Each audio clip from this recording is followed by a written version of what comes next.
It's Wednesday, the 21st of August, and welcome to the Edinburgh Fringe.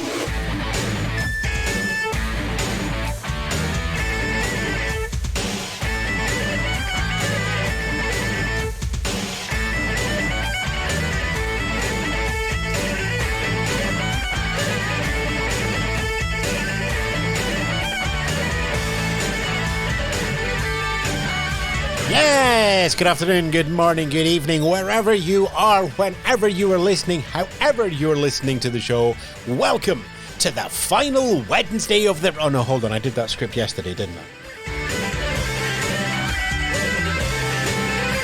It's the Fringe. We keep on doing the same thing over and over and over and over for 27 days in a row and go, my, wasn't that fun?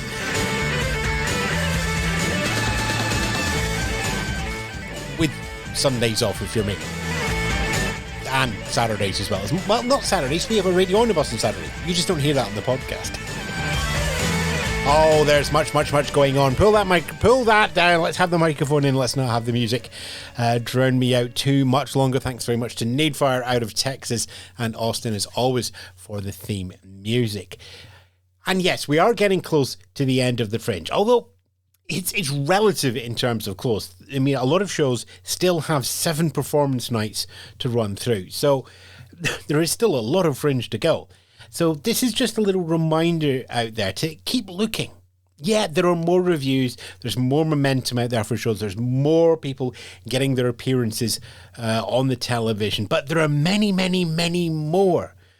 Not necessarily just those starting the show this week, but many that are just getting out there, getting in the audience, not quite filling out, not quite getting the word out, but still having a wonderful experience at the Fringe. They just can't cut through this maelstrom of arts. So, as always, go and find those shows. Don't, look, there's nothing worth going, oh, I saw that person on Taskmaster. Yeah, that's great.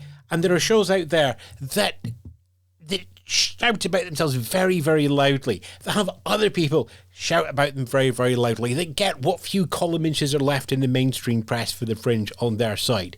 But that is only a tiny drop of more than 3,000 shows here in Edinburgh. How many of those get those big shouting out options? So go and find the ones that aren't shouted about. Go and find the quiet ones. And I don't necessarily mean quiet in terms of shows. Some of those shows are very loud and raucous. Find the ones that are just bubbling under. They're easy to find. Just look down the street, find a venue, look at the posters. Ask the people at the door, what's doing well? What should I be seeing? Let the Fringe find your Fringe. That sounds quite deep, doesn't it? Anyway, on to today's interviews. Dean Quinn, and he's doing his best to not talk about his show. So I'm going to have to bring up the name. It's called Oh No, That's Not Your Cheese. Mark is convinced he's found the right level of fame and doesn't feel that he needs to go any further. So no, you won't get the big shout on the TV, but it's somebody that you find. You go to a venue, in this case it's one of the free Fringe venues. What's doing well? The guy with the cheese. Nevertheless, we've got a lot to talk about, including the importance of the free Fringe and how the free Fringe can offer more artistic freedom, both for the artist and also for the watching audiences. We talk about his work on the Edinburgh Fringe Performers Forum and Facebook, and why he's ready to help people before they get to Edinburgh. And also, we try and find out if he does eat cheese.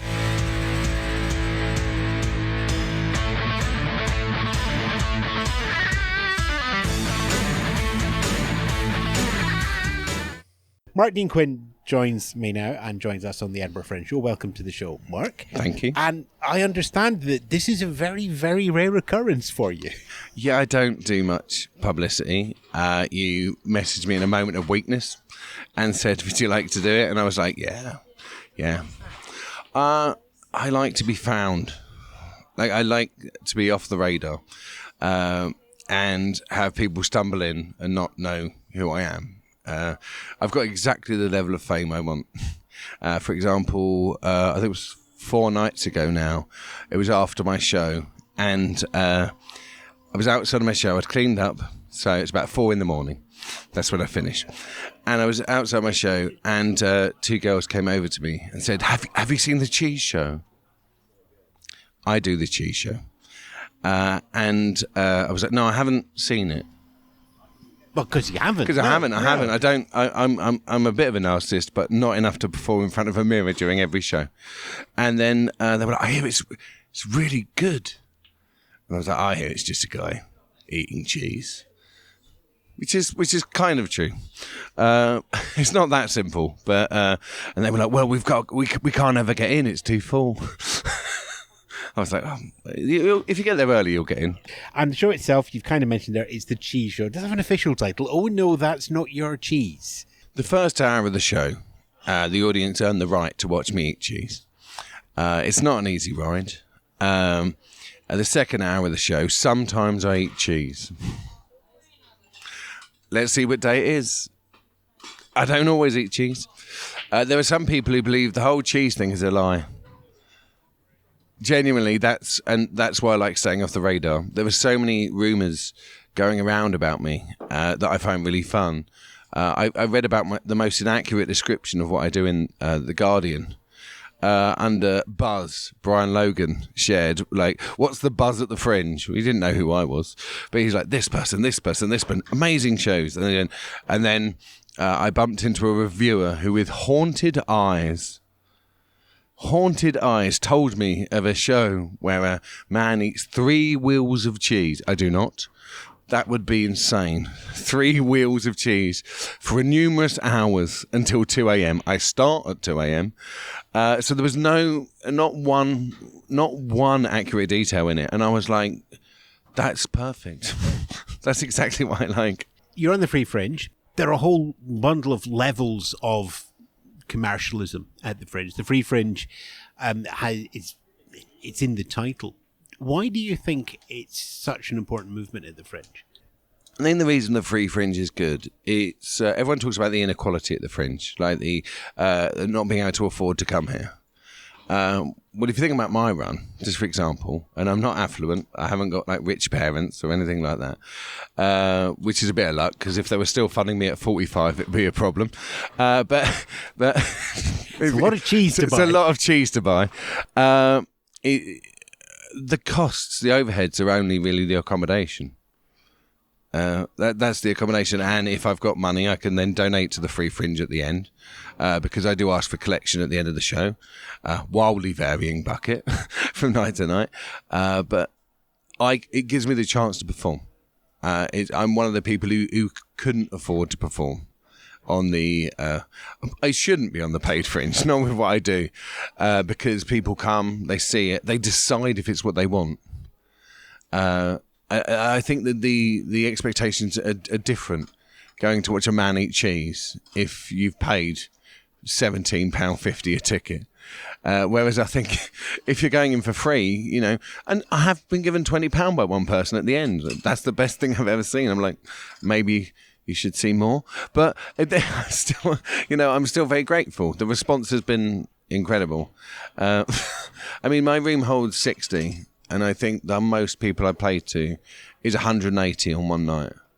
Now, that's because a lot of people come, see what's happening, decide that's enough. Another thing you can't do when you're ticketed, I have an open door policy. If you wait long enough, someone will walk out. So it was not for everyone. What I do always divides audiences.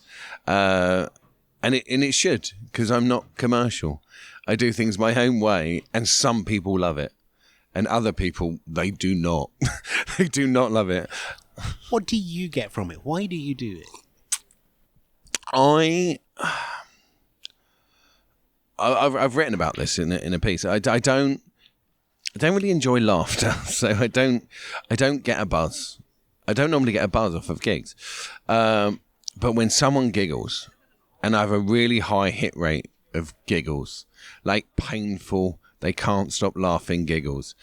It's a joy, an amazing joy. It's a joy across the room when one person, and I will lose focus. I will leave the room. The room is gone. That person with the giggles is the only person I care about until we've resolved the situation. I've had someone giggle themselves off of their chair. They slipped off of their chair. I had someone who assumed the fetal position to try and stop the cramps from hurting them from giggling. I had someone just going, no, no, no, no, no, no, no. And I'm like, that's a good gig. But the main thing I get out of it is I love Late Night Fringe. And I love non-exclusivity. Anyone can come. I have so many locals in my show, side to side with people at the Fringe. You know, like people work in the Fringe, comedians at the Fringe, locals, all in the same room, all enjoying it on a different level. You know, the amount of times I'm walking down the road and the Scots will go, "Oh, you're back with a cheese show," because I did it as a work in progress like there last year, and they're like, "Oh, that's great, man. That's great. It's good to have a real show at the Fringe." I'm like, "It's a man eating cheese," but it resonates, and I think in all my shows I've had to ask 4 people to leave, which when you think it starts at 2 a.m, particularly on the weekends, there's not a lot of not inebriated people in the room, and they're all my audience. A lot of those people who are really drunk are my fans. Sometimes I have whole bars of staff from bars come after their bars closed and come into my gig to watch me. And I love the fact I've got something that everyone seems to take something from, and they go away kind of friends, because there is a durational thing where people kind of get together. That's always the intention of what I do, is to form, friends. People who go, "Oh, we were at the cheese show together," or many things I've done in the past, which are always not mainstream comedy. There is a certain joy in going off the beaten path, and you have done that in other years. Are you like that throughout the rest of the year? No, I don't have. I run a night in London, well, just outside London, called Wonder Splash. Co-run it with Alwyn Slanky, who's a very interesting comedian. We work really well together because I'm mainly timing, and Alwyn's great skill is he's the only person whose timing I cannot predict. He's the only person who can throw me off my game. So obviously that's the person I choose to work with at a comedy gig, because then it's fun, because I find it very easy to control a room, to dominate a room, or cajole a room and make them do what I want. People often say you have too much power over the room. For example, the other day a book fell over. I have a book of Bruce Forsyth in my show, which is just there to remind me to be an entertainer. And it fell over, and the audience went, "Aww." So I picked the book up again, and they went, "Yay!" We did that for about 10 minutes. And everyone loved it. But it's because I'm prepared to lean into the silliness and the moments that happen. And that's how the show builds over the course of the time I'm doing it. People come back so many times. Those games exist in later shows. They've already set that up themselves. There's a guy who comes to my gig who every day. No one else does this. No one else does this. He, when I say one thing, he slaps his thigh twice as if it's a great joke. He just goes, and I go to the audience. He does that every time. No one else joins in. But I start the show loads of times any time someone walks in. So every time we do that joke, he slaps his thigh and I go, and I say again. He does that every time and no one else joins in, and no one does. So there's repetitive jokes coming that are almost tailored to people who have come quite often. And I think that's why they feel a sense of community, because they do feel part of it, because they actually are part of the show. You've mentioned community there, and that's where I first encountered you at the Fringe. I may have encountered you reading through one of the Free Fringe diaries, but on Facebook, the Edinburgh Fringe Performers Forum. There we go. I just typed Edinburgh, it's at the top of my search list. And this has become such a wonderful resource, certainly over the last year. Tell us a bit about it. It wasn't set up by me. It was set up by someone else a number of years ago. And it's an online group to help people run their shows at the Fringe, like a performer, particularly for new people who have never been to the Fringe before, because the Fringe is a massive experience, with so many facets to it that you won't know. Like even turning up and going, where do I go for lunch, is a big decision at the Fringe because there's so many places, and let's not get into trying to explain Moss Kitchen to the new people coming to the Fringe, but it's very simple. The new Moss Kitchen is the original Moss Kitchen in a different location, and the old Moss Kitchen at the mosque is the new Moss Kitchen but in the old location. It's very simple. But yeah, I like helping people, particularly if they don't know who I am, and I get to do that through the group. I'm not a big fan of people knowing who I am. I never have been, but it is about helping people. People really need help, and I don't think there's enough resources, even provided by people like the Free Fringe, in advance of the Fringe. When you get here, there's Fringe Central, you can go along, you can ask them questions. They do have some people working where you can email inquiries, but they're mainly about, and there are workshops here too that you can do on the Fringe, which are all good, but they don't give you the support beforehand about how to do your show in the same way I think you can do when other comedians, because it's not just me, there's all different people who are a member of the group who will offer their ideas, often contradictory, which shows what the Fringe is like, and you can pick which one is the most useful for you. Trying to keep it functional is what takes all the time, because there are a lot of comedians in the group who want to be funny all the time, and that makes it difficult. I kind of have to neutralise all the fun, because if you've got fun, you don't have time to sort problems out. And I don't really want it to become a discussion forum, generally, like for general discussion. It's about getting help. And I want it to be as inclusive as possible as well. People from all kinds of backgrounds feel like they can talk on it, because I will neutralise almost anything that is unfair or bigoted, or like, I wouldn't describe it as a free speech forum. I genuinely wouldn't. I'd describe it as a safe forum where people can speak if they want to. So I do monitor very closely. In the build up to the Fringe, maybe the three months before, I'll allocate about 4 hours a day to making sure it all runs properly.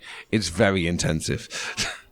Why have you volunteered to do that then?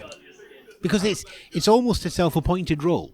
Yeah, it is. It is. I slowly progressed up to admin of the group because I wanted to be more functional. But that's because a lot of my friends needed things like text.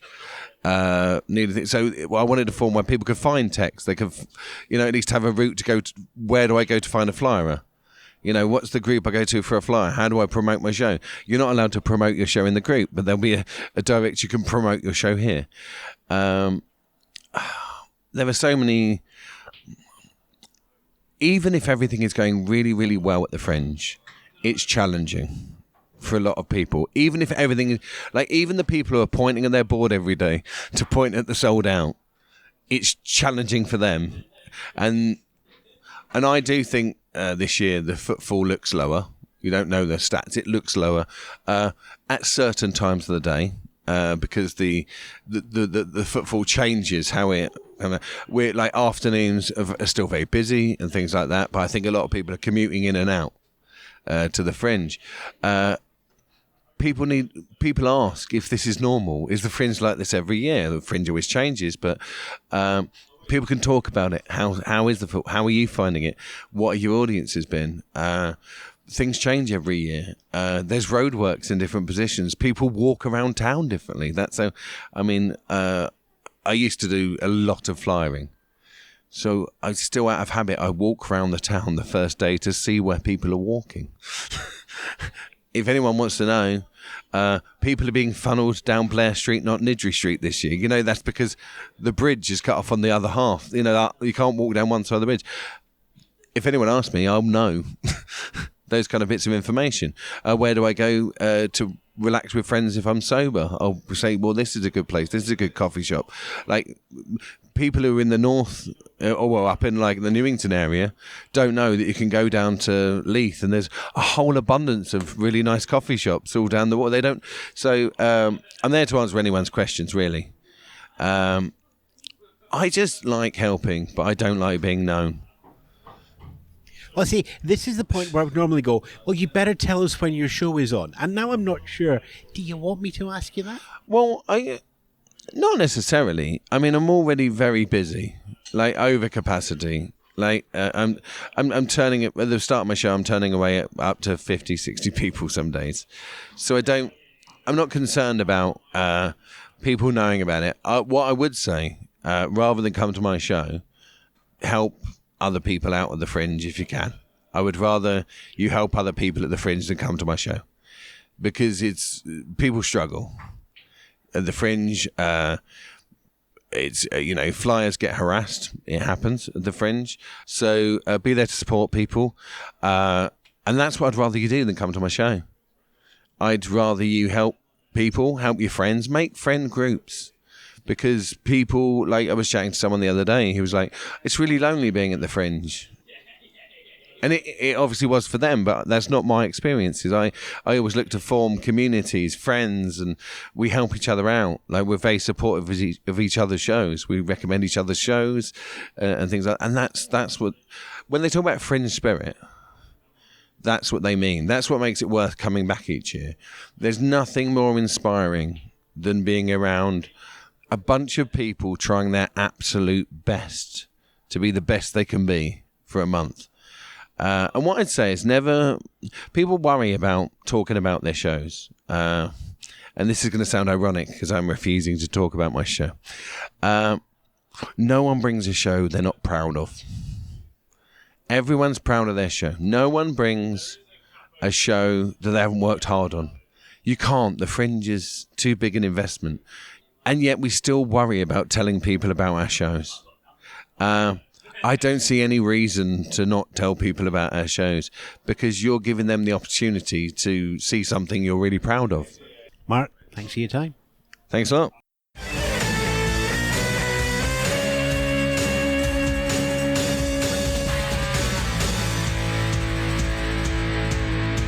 Mark Dean Quinn there with his show, Oh No, That's Not Your Cheese. Or is it, Oh No, That's Not Your Cheese. Oh No, That's Not Your...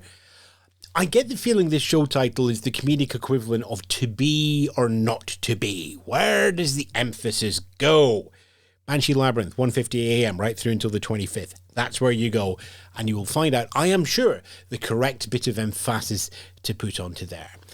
Right, well, normally I would say we'll have a link to the ticket office, but it's a Free Fringe show. You turn up, it's on the door, there's a bucket as you leave. So we will have a link straight into the Free Fringe website. Back at our website, edinburghfringe.thepodcastcorner.com. As always, link, like, love, share, subscribe, leave your stars, leave your reviews, wherever you get your podcast, There's a social media dance at the end of the podcast. Done, thanks very much. Get yourself back out into Edinburgh, find some great shows. I'm going to do the same. I'll bring you more about that tomorrow. I hope you have a great time at the Fringe. If you're not at the Fringe, then go find your local arts. Go look at the artists that we've been talking about here. Go to their website, see if they're touring, and support your local art, stand-up comedy, theatre, silent discos, whatever. Or your cheese merchants. If you have a local cheese merchant, support them too. It'll make you feel better. I'll catch you around Edinburgh at the Fringe or beyond. Ta-ra for now.